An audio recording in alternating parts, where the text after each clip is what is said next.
Hi everyone, it's William here with the Grand Duke Dmitri Diary series, and I'm in the house today because I waited so long that the sun has gone down now, and I really need to be able to read because I'm not going to be, as usual, reading off of my laptop screen. I'm going to be reading directly from my photocopy of Dmitri's diaries, and I have these here.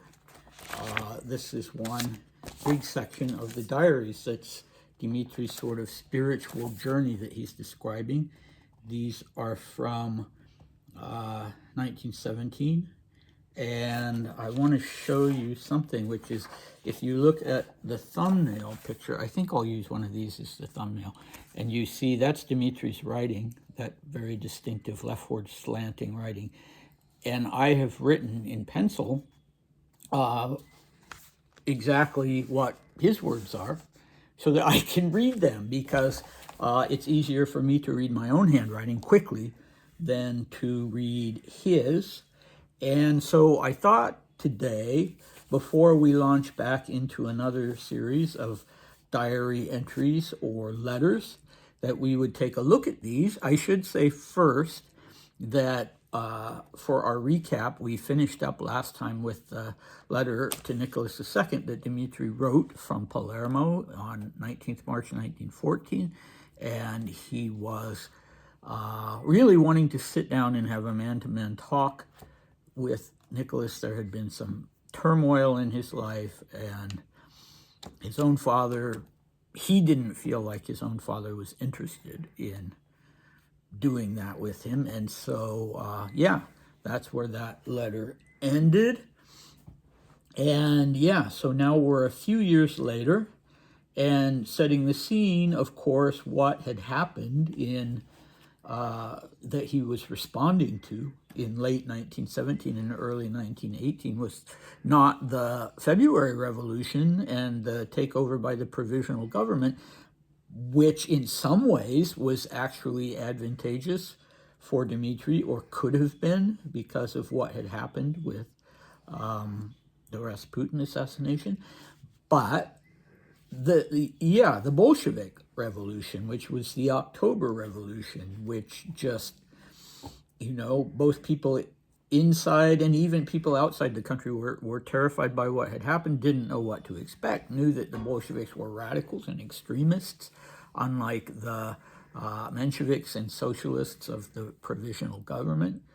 And so, yeah, it was extremely frightening for everybody, but especially those people directly involved in it. And before we start reading from Dmitri's spiritual journal, I want to direct your attention to a poem by Henry Wordsworth Longfellow, not because it's a favorite of mine. I didn't even know about this poem until I came across Dmitri's reference to it, and he actually writes it out in his spiritual journal. But happily, I have the text here that I can read, and I don't know about copyright issues, so I'm only going to read the last three stanzas as 1, 2, 3, 4, 5, 6, 7, 8, 9. So I'm going to read 1/3. I'm going to read 3 of the stanzas. The name of the poem is "The Light of Stars," and it comes from a volume that was published in 1839 called Voices of the Night. So it was less than 100 years old when Dmitri discovered it. And I don't know how he came across it, if he read poetry in general or if someone recommended it to him. But as you listen to me read these 3 verses, picture him in the situation that he was in, where he was separated from his family. He was alone, living with people who treated him very, very well, but had been strangers to him, complete strangers, before this happened. And he was worried about his family, and he just had no idea what was going to happen. Okay, here we go. The star of the unconquered will, he rises in my breast, serene and resolute and still and calm and self-possessed. And thou too, whosoever thou art, that readest this brief psalm, as one by one thy hopes depart, be resolute and calm. O fear not in a world like this, and thou shalt know ere long, know how sublime a thing it is to suffer and be strong. Well, maybe being strong is sublime. I don't know about suffering. There are different opinions on that. I guess it depends on what kind of suffering you're talking about. Anyway, he found that extremely helpful, extremely inspirational. But what he is going to initially write about in his spiritual journal is a book that I've mentioned before called In Tune with the Infinite by a writer named Ralph Waldo Trine. And this, I don't know how sincere or insincere Trine was in his beliefs, but he wrote this book and it was popular. You can still buy it. I think it's still popular in some circles.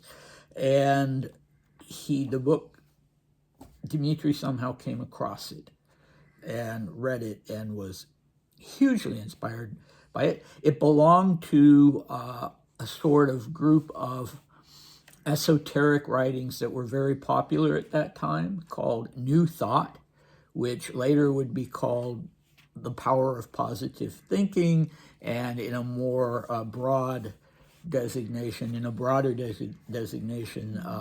New Age. So something that waxes and wanes, sometimes it will be very, very popular and other times not. So again, as with the Longfellow poem, we need to picture where Dmitri was and meet him where he was, as we listen to this. But I should tell you that he was still tied in with this.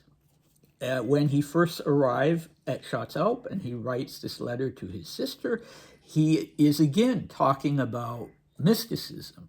In that instance, he had met with some kind of Hindu religious practitioner before coming to Schatzalp. And part of the spiritual journal will be another book called Raja Yoga by Swami Vivekananda, and that is a form of Hinduism called Vedanta. But he begins by writing about what he's getting from In Tune with the Infinite, the Trine book.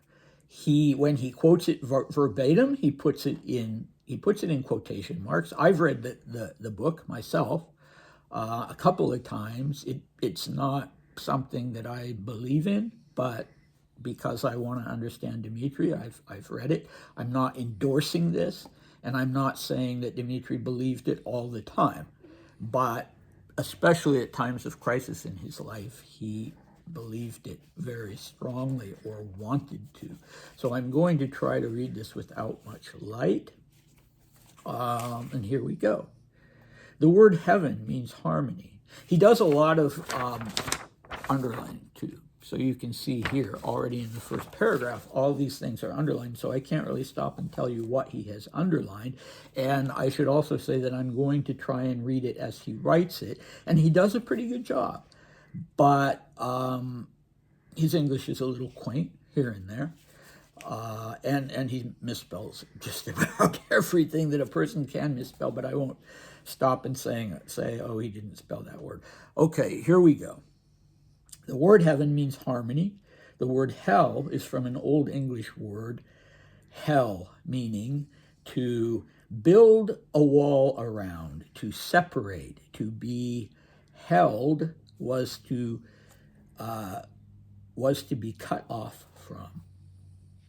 There is the spirit of infinite life and power behind all, which is the source of all. God is this infinite spirit, which fills all the universe with himself alone, so that all is from him and in him, and there is nothing that is outside.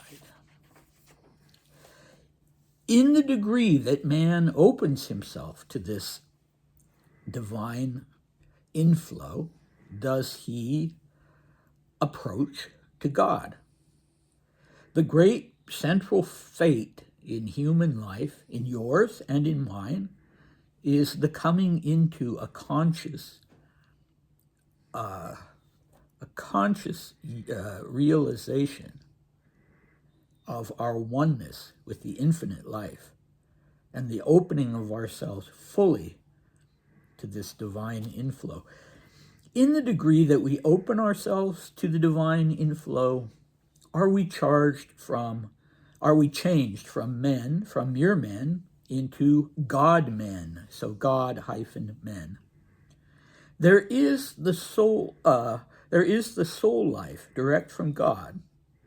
This is what does he say? Sorry. This is what connects us to the infinite.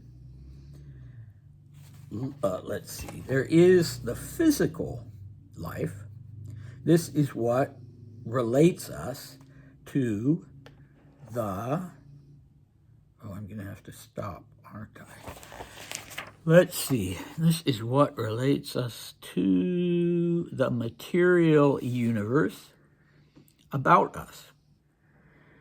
The thought life comes, the thought life connects the one to the other.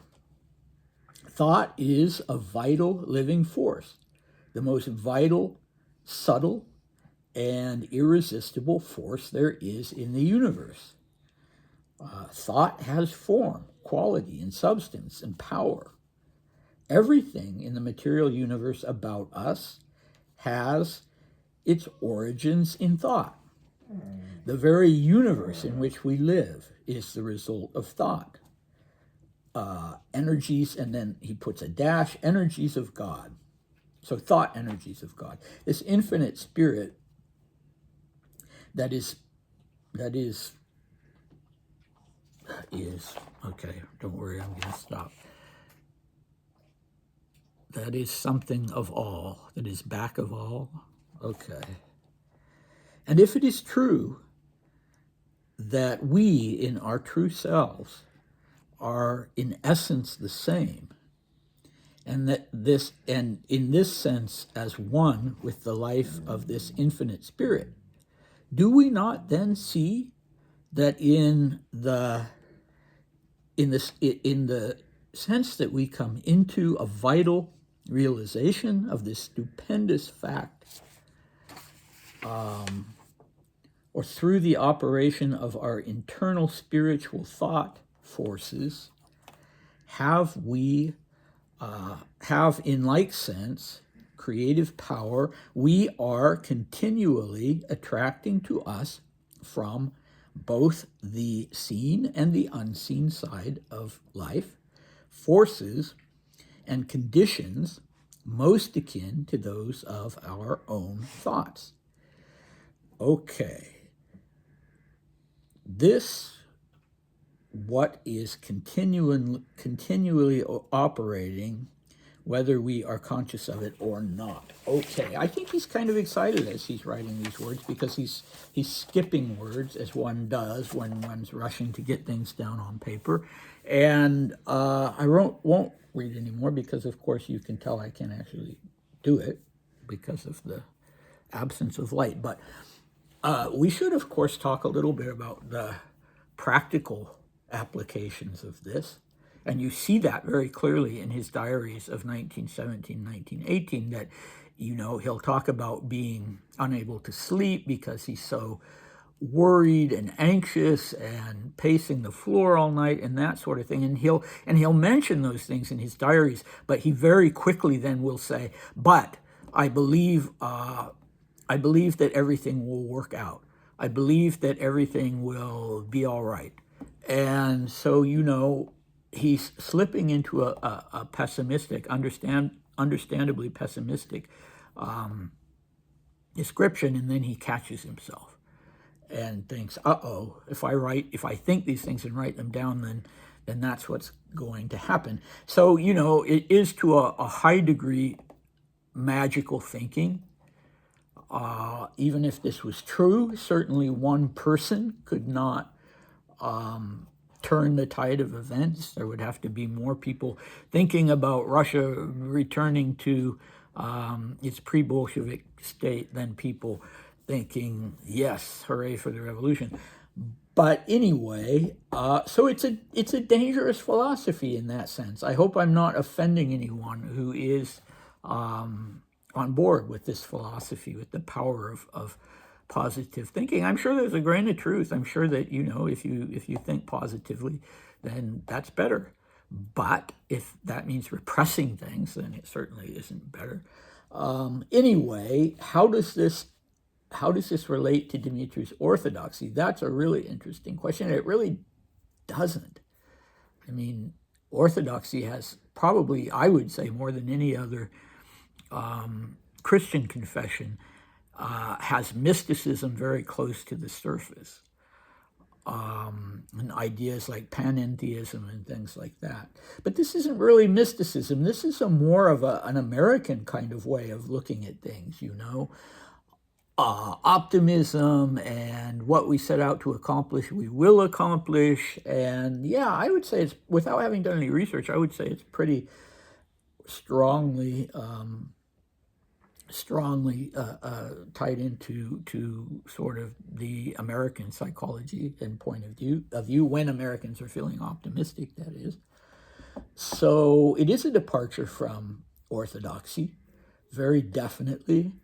There is in orthodoxy this concept of theosis, which literally means becoming God, but of course doesn't mean that we are meant to become God. Or even become gods in the sense that, you know, the modern mind thinks of that, you know. My goal isn't to become a god like Apollo or Zeus.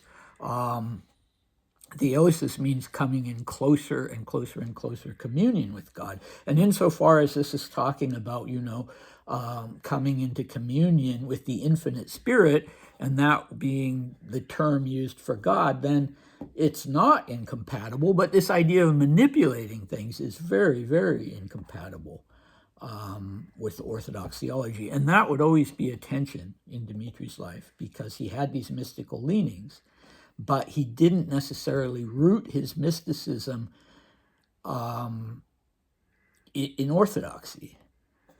You know, he had a lot of the ideas that you'll find in Dostoevsky and Tolstoy and in Russian thought, but he kind of was, in this moment of crisis, looking at these non-Russian texts and carrying some of that over into his life going forward. Anyway, I'll stop talking about that. The question is how much more of this we should do. So I'll keep an eye on views. I would welcome any comments, and I certainly am not going to say, okay, we started at page 1 and now we're going to read every last page of this. How many pages are there? 100 and something. No, absolutely not. But I may go through it and look for little, you know, parts of particular interest. For instance, when he's talking about health, when he's talking about love and various things. And I may intermix it with diary entries. Anyway, let me know what you think. And thank you for watching, and I hope to see you next time. Bye.